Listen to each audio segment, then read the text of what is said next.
Shortly after Donald Trump was elected, on Facebook, I posted a remark of, America has been and always will be a Christian nation. People thought I was harkening back to why people fled to America in the first place and made the colonies and the nation was founded of, the Church of England, the Roman Catholic Church, Bloody Mary, and all that crazy. No, they seem to have missed a point in history that even I was subconsciously aware of, if not fully consciously in the know about. A part of me knew this was God's land. Now, you think I'm just referring to that hypothetically. No, I mean Allah Israel.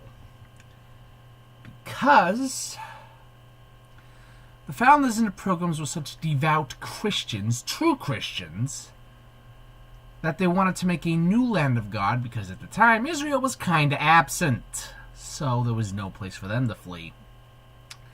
But they wanted a land of God dedicated to Christian values. So all of the book of Genesis with Abraham and Isaac, and the promise is made there, they dedicated the land and the nation they would found to God. They did it, all of that. In the same way Abraham did. They formed a sort of covenant, shall we say, with the Lord Almighty, complete with the same blessings and curses that are attached to Israel. You notice nowadays anyone stupid enough to mess with Israel promptly suffers. And if you're good to Israel, good things happen to you. That is why America has always backed Israel. We're not stupid. At least we weren't.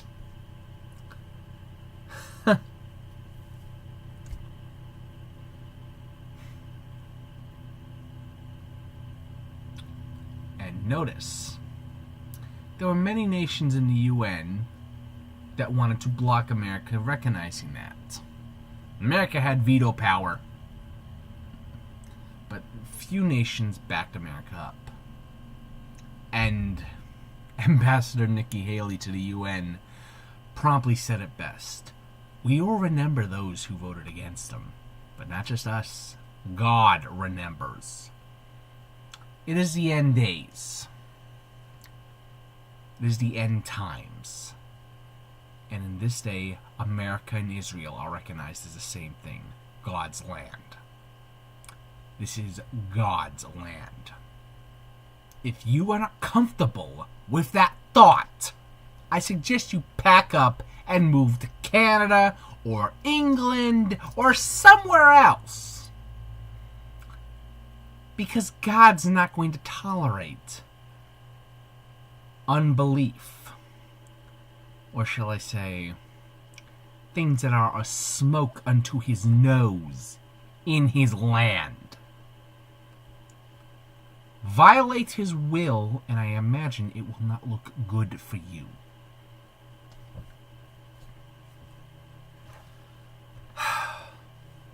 I've started keeping a pocket King James on me whenever I go out. I have two more ones in the house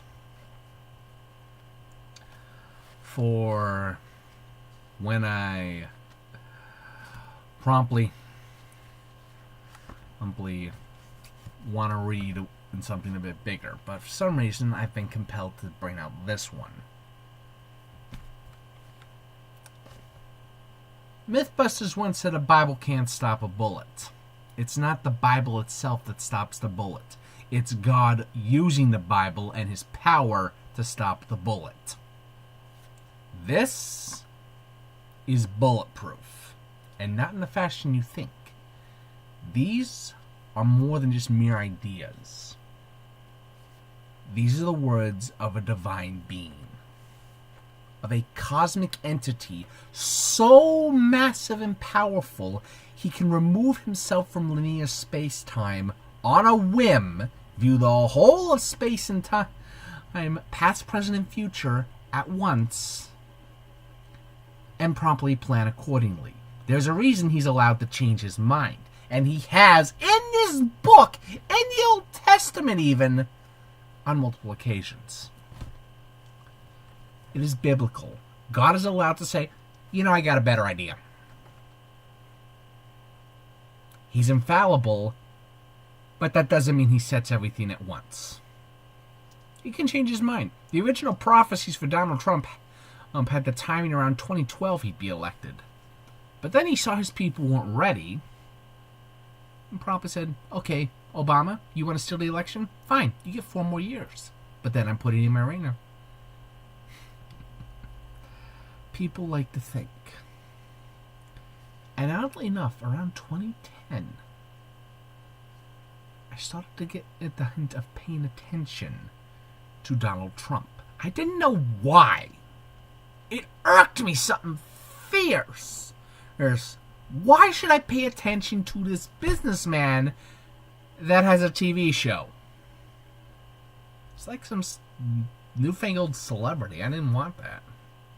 I didn't see the point. Reality TV never appealed to me because it always seemed fake, and it pretty much is. But something compelled me to pay attention, and I realized that was God. Because,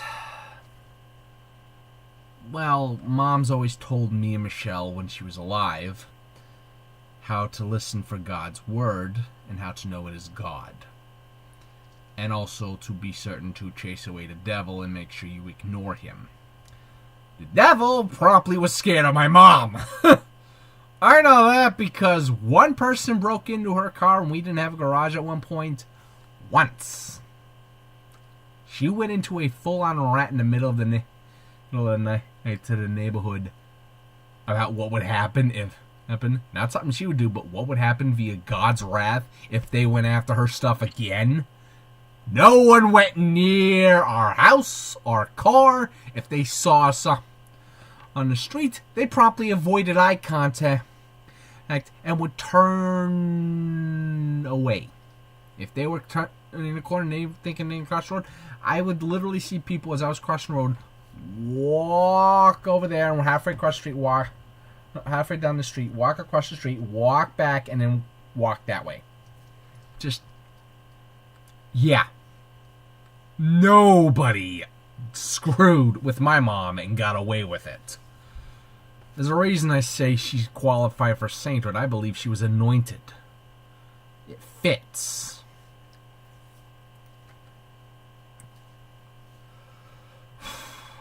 Needless to say, Mom is someone who, if I ever go to heaven, I am going to apologize to profusely.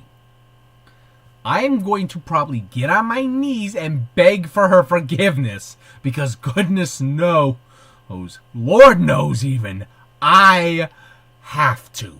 Because at this point, she was righter than I knew. But even she and her friend Susan Novak promptly laughed at Trump, and Susan said so. Fine. God told me to pay attention to him. Put it in me to focus on many certain things. God put it in me when my mom was alive to listen to Alex Jones and trust his opinion. Putting the words in my mind that he wouldn't steer me wrong if he could help it. That he would always be honest. Didn't mean he would be completely accurate. It meant he would be honest. That's something we don't have much in modern news. But I digress. That is what God put in me. To pay attention. And why? Because I said to God, I just want to hear the truth. I don't want the lies. I don't want deception. I don't want deceit. I don't want the crazy. This is actually a lot more colorful than that, and God put up with me. I thank him for that, because goodness knows I can be stressful. And yet he seemed fit to have done something to me. Because as I've noticed nowadays, not all the time am I talking, is it me doing the talking.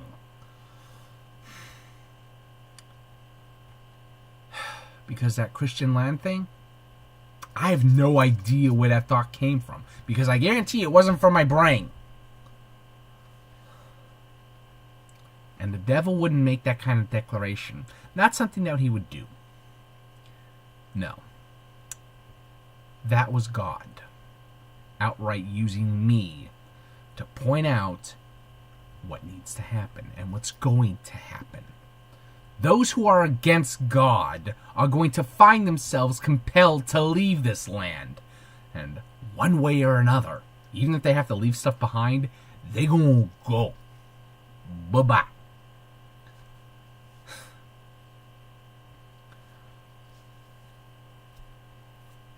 And this year is when things really kick off. Because from what I've seen from all the modern day prophets, which are coming accurate, all the things that have been predicted, well, I think at that point it is time to accept God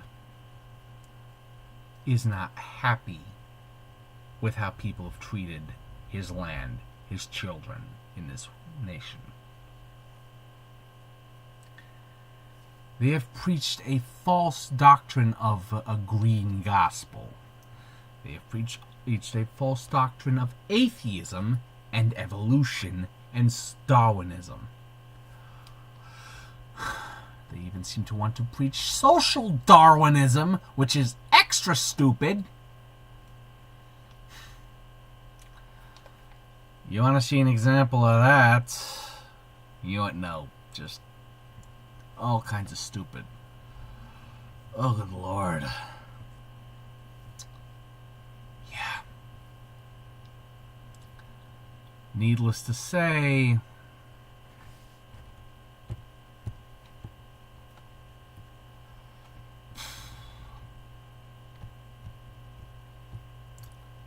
there are some things that you can't ignore. If you've ever wondered why up till 9/11 or even a good bit before that, America seemed to be untouchable by our enemies until they really tried to screw with us, this was why. Granted, the Christian right got strict because they panicked, and those infiltrating took advantage of that panic to point the finger and say they were intolerant, they were the bad guys. No, McCarthy was more right than we knew. The KGB files that came out after the fall of the communist state and the Soviet Union specifically just prove that. After communism fell in Russia and the KGB files were released to the public, McCarthy was more right than he knew. He wasn't far enough into finding it out, and yet the left likes to decry McCarthyism, and yet they're practicing a version of it. Hypocrites. But then again, I expect that from communists. I expect that from socialists. I expect that from fascists. And unfortunately, all three of those things come from the same leftist ideology. Yes. All kinds of things attributed to communism, Marxism, socialism, and fascism are all kinds of lines that you've probably heard word for word spoken by Democrats in the U.S. and leftists in general across the lands. They wish to stamp out God.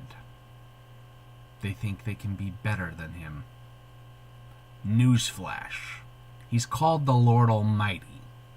Do you really think you stand a chance against an omnipotent and all-seeing, all-knowing being who can remove himself from linear space-time, and if he was really wanting to get rid of you, he wouldn't have to do much? He could put a generational curse on you in the form of a genetic disease. He's exclusive to your bloodline, starting with your grandparents. One that would only manifest in you later down the road after manifesting in them. And you wouldn't know he did it after you pissed him off. That's what you're dealing with. That is what God is capable of, if he so wishes. Angering the Lord Almighty is a bad idea. Being smoke unto his nose is a bad idea. I have done my best to kick every vice I can. Goodness knows I got more to work on.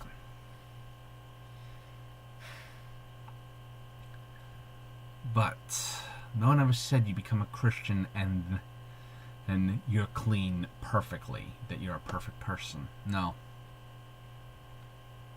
You come to Jesus, you come to God, and then you work on it.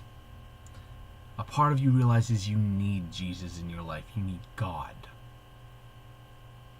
And then you work, piece by piece, bit by bit, until you look good in God's eyes, and do well by Him, and do His will.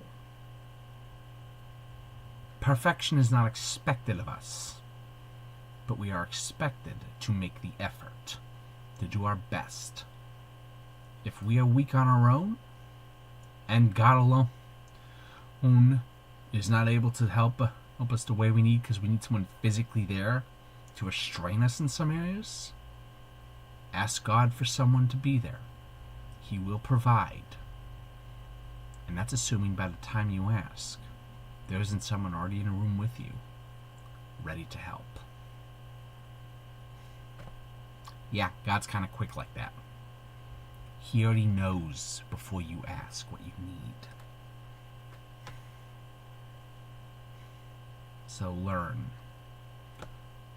Learn this well. To every family member of mine, to every friend I have, to anyone on Facebook watching this, to anyone on YouTube who sees this, who is even slightly left. When I say America is a Christian nation, that's not just me talking. That is God making a declaration. Because the founders dedicated this land to Him. All of the oath God made with Abraham for Israel. This is the land of Judah. And I suggest you learn what that means. If you're thinking it wasn't mentioned in the Bible, you don't remember the book of Daniel, do you? Matter of fact, let's quote that.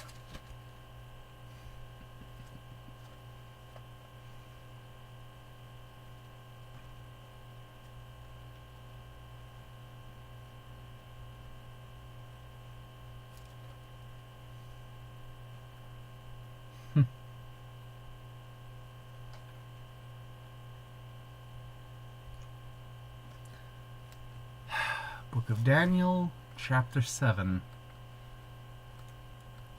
where he saw the 4 great beasts. And I'll start at verse 4.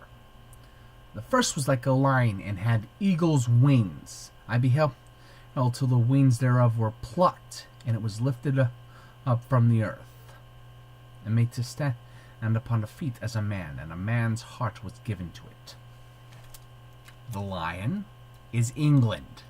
Because if you'll remember, back in those days in the Revolutionary War, the traditional sign of the royal family was a lion. And the eagle's wings? Well, the national symbol of America is the eagle. Do the math.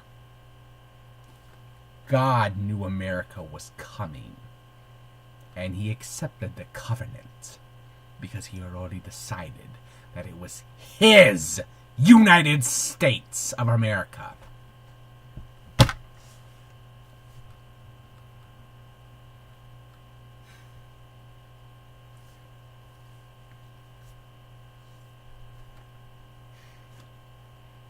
To the person who say, to the people who like to quote the song, this land is your land, this land is my land.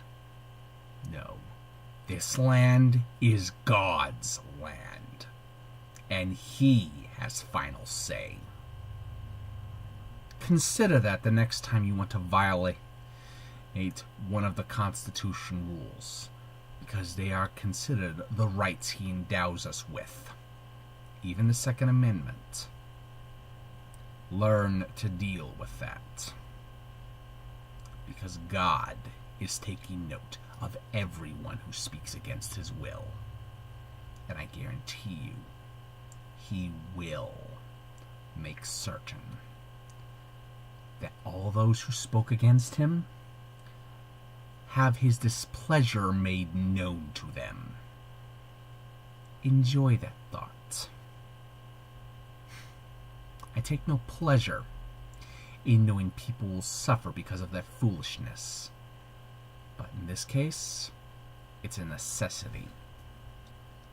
Because unfortunately, some people just don't learn until they get their butt handed to them.